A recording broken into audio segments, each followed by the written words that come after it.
U.S. Senator John Cornyn will introduce the Carla Walker Act at Othram in the Woodlands. This is the lab that solved Carla Walker's cold case after nearly 46 years. And this legislation will ensure federal funding will go to support forensic DNA analysis to solve cold cases that were thought to be unsolvable. We chatted with Carla Walker's brother, Jim, Kristen Mettleman, Chief Development Officer of Othram, and now Paul Holes, a retired law enforcement officer, expert in forensic genetic genealogy, and a key player in the Carla Walker investigation. Mr. Holes, are you there? Thank you for joining us.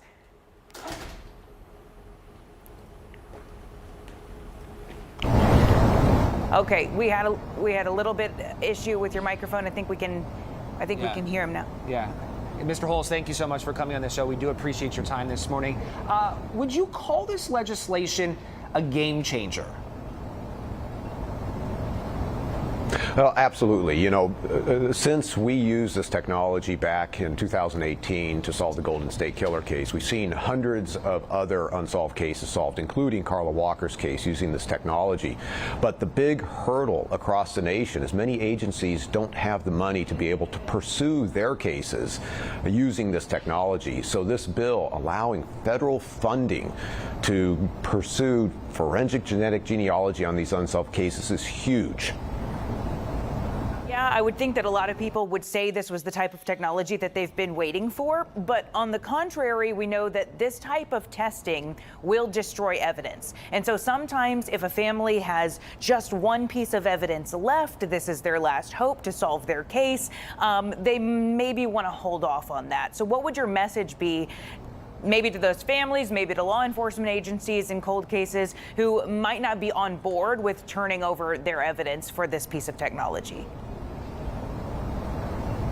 Well, you know, this is something, you know, I grew up out of the forensic world, and we've seen multiple iterations of new technology become available. And we always have to evaluate the evidence. Will the technology work?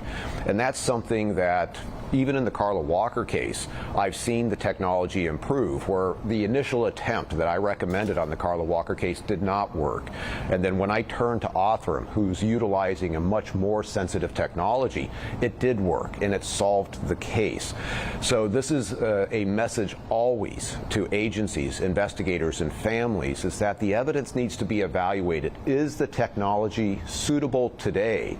Don't rush something, because it does consume evidence, and if you only have enough DNA evidence for one test, sometimes you have to wait, and that can be tough for the families, but it's best for the case.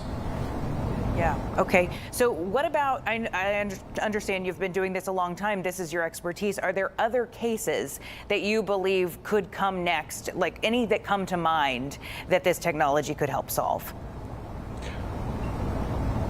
Well, you know, of course, there's many cases out there, and I consult with law enforcement agencies across the nation.